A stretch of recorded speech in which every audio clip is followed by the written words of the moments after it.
There's so many dark things laying dormant in us for years. You will never know that you're capable of taking someone's life because that part of you has not seen the light of day for years.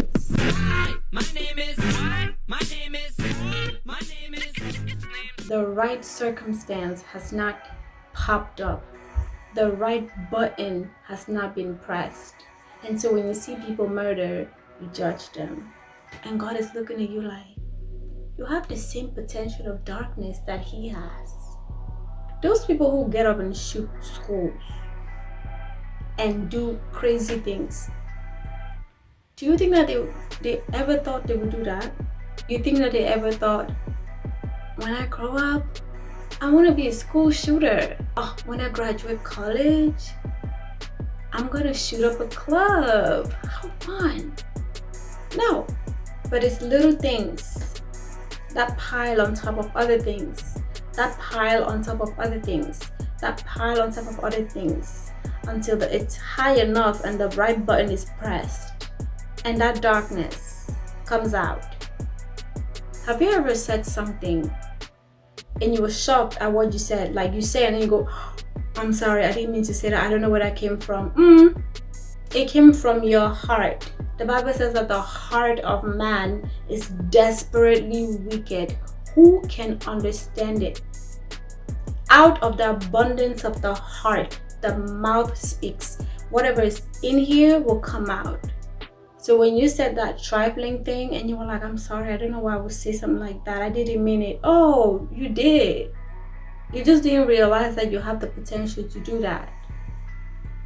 That's why it's important for you to always allow God to scan you, like put a spiritual x-ray on you and ask God, examine me. If there are things in me that are not supposed to be there, bring it to the surface so I can deal with it and move on. You know, when David in the Bible he was a shepherd in the bushes, in the forest, and singing his songs of praises to God, do you think that he could ever imagine that he was going to kill a man and take his wife? Oh no, never. David was a good guy. He would never do something crazy like that. And he did all the right things. And every year he went to war as he was supposed to. But then one day he decided not to. And because he decided not to, he was at the place where he was not supposed to be and saw something he was not supposed to see. He saw a beautiful woman taking a bath. And obviously he got turned on, inquired who she was. And because he's the king, he can do whatever. He had his men bring that beautiful woman to his room so that he can sleep with her. And after he slept with her, he found out that she was pregnant. And oh, he was not about to have that. Especially because the husband of the woman was one of the soldiers of David's army. And he was actually at war where David was supposed to be. But he didn't want down in his reputation. And so he conspired and had the woman's husband killed. And then when he was killed, he married the woman.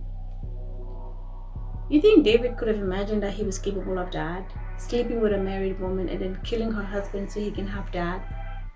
A lot of people watching this video are just thinking, I can never do that. You don't know that. You don't think that you can ever do something until you realize that you did it. All these people out here committing atrocities, making terrible mistakes, breaking up homes and families. You know, you are above breaking up a relationship or breaking up a marriage until you meet that man or that woman. And for some reason, all your morals go out the window every time you're with them. But you were someone who, you thought you would never do something like that. But now you're doing everything that you hate.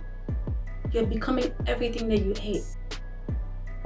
And it's not because this is something new. It had always been in you. The right circumstance just brought it out. That's always who you've been. That's why it's important to let God vet you. David, he said, God, search me, search my heart. Search my thoughts. If there's anything in me, any wickedness in me, like remove it, change me. And a smart person will make this prayer, because you don't prepare for the day of battle on the day of battle. You prepare in the day of peace. You don't work on your baggage the moment you meet the right person and you guys are about to get married. No. You work on your baggage before you meet that person so that you don't destroy that relationship when you finally come together. I make these prayers diligently all the time. I say, God, search me. If there's anything about me that I'm not aware of, bring it to the surface. And it comes to the surface. Certain things will pop in my head and I'm like, oh my God, why would I think something like that? Like, it's like a pattern where certain things will be in my head all the time, certain feelings, certain emotions for a while, and I'm like, God is highlighting that area. Let me work on it. Because I don't want to pretend like, oh no, I'm a good person. I would never do that. The Bible says, be careful if you think you stand.